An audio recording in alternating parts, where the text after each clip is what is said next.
This is the second lesson on the GloVe embedding model. In this lesson, we'll focus on the co-occurrence matrix used in GloVe.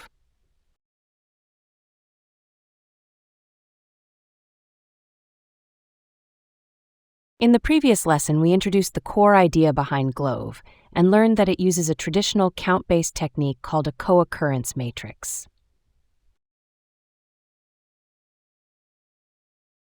In this lesson, we'll take a closer look at different types of co-occurrence matrices and see how they are constructed.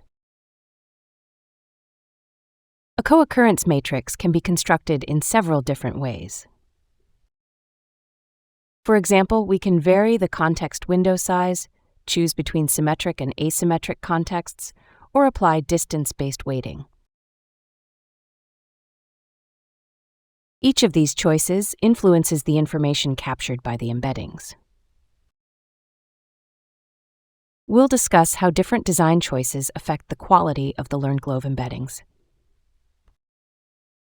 Finally, we'll implement each type of co-occurrence matrix from scratch in Python.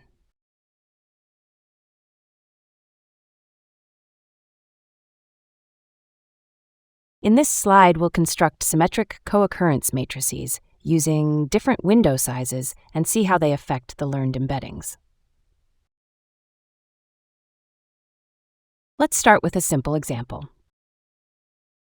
Let's say we have the small corpus shown here. First, let's build a co-occurrence matrix using a symmetric context window of size 1.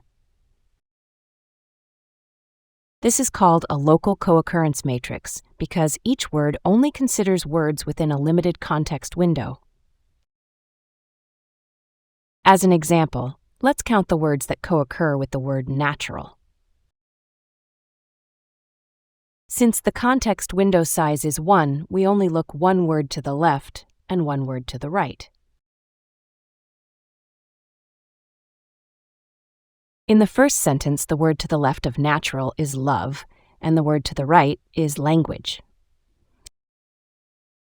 Across the entire corpus, love co-occurs with natural once, while language co-occurs with natural twice. If we repeat this process for every word in the corpus, we obtain the local co-occurrence matrix shown here. Notice that the matrix is symmetric because every left-to-right relationship is also counted in the opposite direction. Now let's build a global co-occurrence matrix instead. This time, we remove the window size restriction. In other words, every word in the same sentence is considered part of the context. For example, the word natural is now counted as co-occurring not only with nearby words, but also with fun, even though it appears much farther away in the sentence. Repeating this process for the entire corpus produces the global co-occurrence matrix shown here.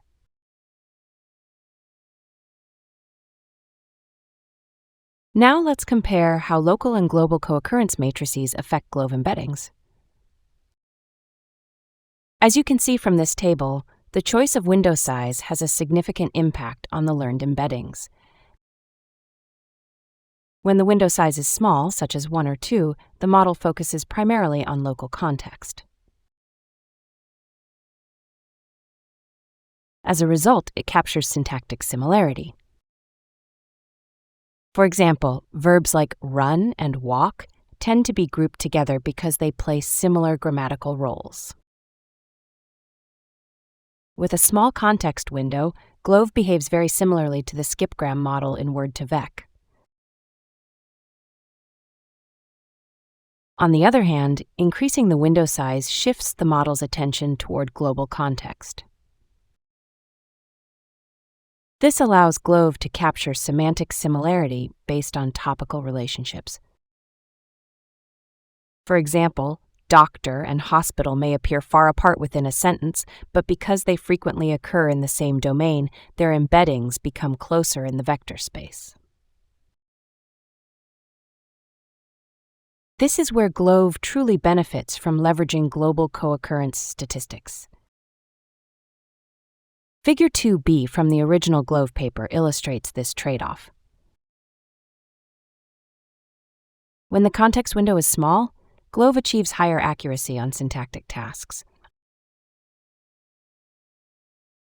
As the window size increases, syntactic performance decreases slightly, while performance on semantic tasks continues to improve.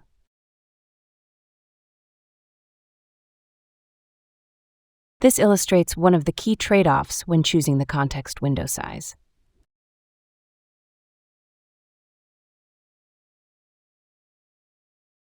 Next, let's look at asymmetric co-occurrence matrices. Instead of using both the left and right contexts, we'll consider only the words that appear to the left of each target word. Let's first construct a global asymmetric co-occurrence matrix.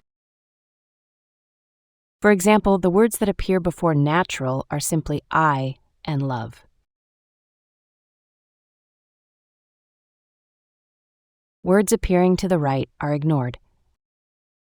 If we apply this rule throughout the corpus, we obtain the asymmetric co-occurrence matrix shown here. Unlike the symmetric matrix, this one is a lower triangular matrix. This happens because we count only words that appear before the target word. Naturally, the symmetry is completely lost. Now let's make the context window local again. Let's say the window size is 2, and we still use only the left context. For example, the word processing looks only at the 2 words immediately before it. As a result, it co-occurs only with natural and language. The resulting matrix still belongs to the lower triangular family, but now only the 2 diagonals below the main diagonal contain non-zero values.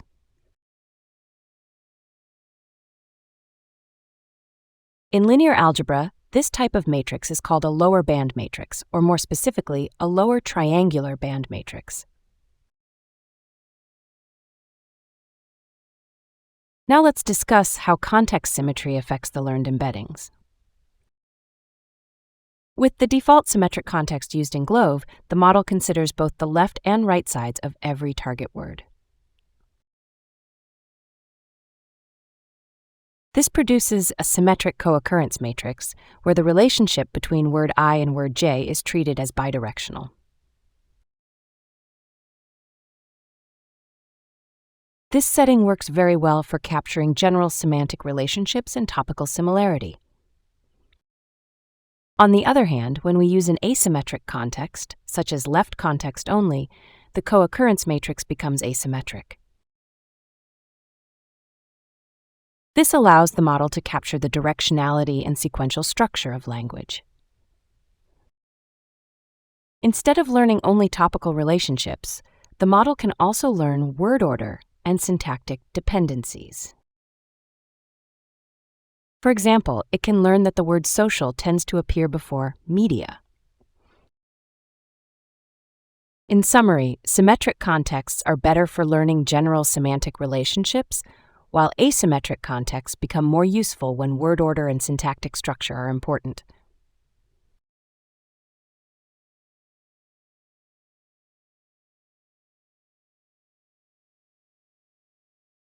Now let's look at one more important technique used when constructing a co-occurrence matrix: distance-based weight decay. In the default implementation of GloVe, words that are closer to the target word are given larger weights than words that are farther away. A common choice is to assign a weight of 1 divided by the distance, where d is the number of tokens between the target word and the context word. The intuition is simple. Words that appear immediately next to each other usually carry a much stronger semantic signal than words that are several positions apart. Let's look at an example. Let's say processing is the target word. The word language is 1 position away. so its co-occurrence count is multiplied by a weight of 1 over 1, which is simply 1.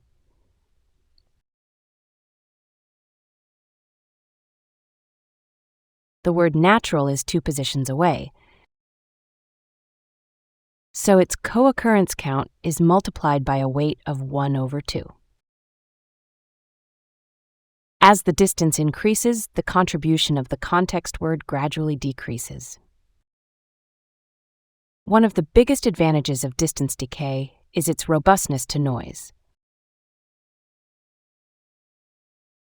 Words that happen to appear in the same sentence but are only weakly related naturally receive smaller weights. As a result, irrelevant context words have much less influence on the learned embeddings. Now let's compare this with uniform weighting. Without distance decay, every context word inside the window receives exactly the same weight. Whether a word is immediately adjacent to the target word or 10 tokens away, the model treats them as equally important. This makes the model much more sensitive to background noise, which can reduce the quality of the learned word embeddings.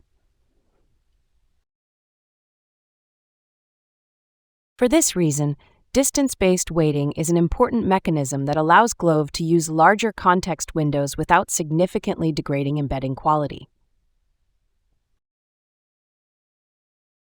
The original GloVe paper briefly mentions this idea in section 4.2, as shown here.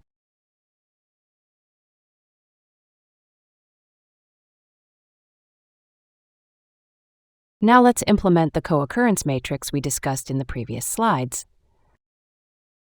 We'll use the simple corpus shown here. First, we build a vocabulary from these sentences.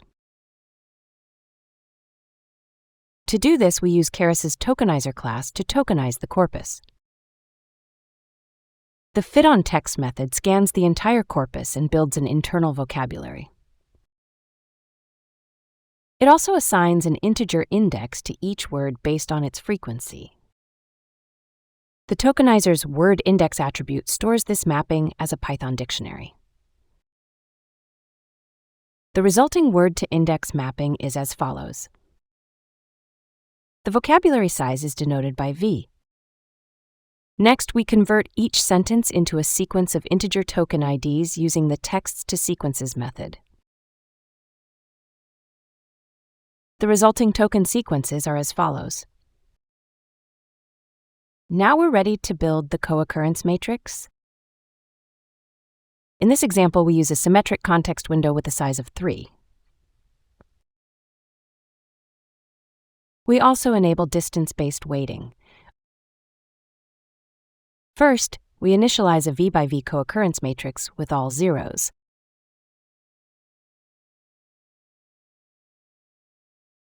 Next, we process each sentence one at a time and update the matrix using a sliding context window. Let's use the second sentence as an example. At the beginning of the loop, I is 0 and the token ID of the center word, center ID, is 3. The left boundary of the window is computed using the max function. Since I minus the window size is negative, start becomes 0. Similarly, the right boundary is computed using the min function. The last valid index of this sentence is 4, while I plus the window size is 3. Therefore, end becomes 3.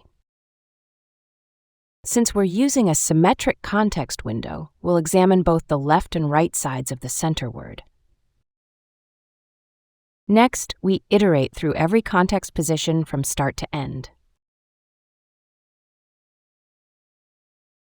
If the current position is the center word itself, we simply skip it. In the next iteration, I is 0 and j is 1. The token ID of the context word, context ID, is 4. The distance between the center word and the context word is 1. Since distance decay is enabled, the weight is computed as 1 divided by the distance. Because the distance is 1, the weight is simply 1. We then add this weight to the corresponding entry in the co-occurrence matrix. Since token IDs start from 1 while NumPy array indices start from 0, we subtract 1 from both the row and column indices before updating the matrix. As a result, the value at row 2, column 3 is updated.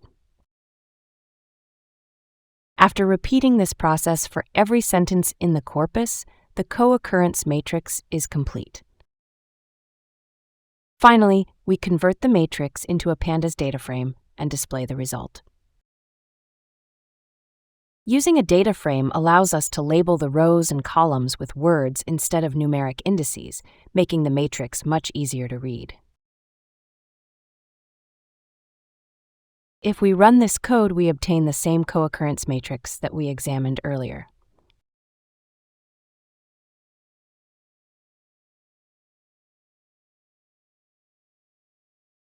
Now let's run this code and see what we get. Here is the resulting co-occurrence matrix. In this lesson, we explored several ways to construct co-occurrence matrices and discussed how each design choice affects the learned embeddings. In the next lesson, we'll take a closer look at the GloVe model architecture and derive the objective function used to train the model.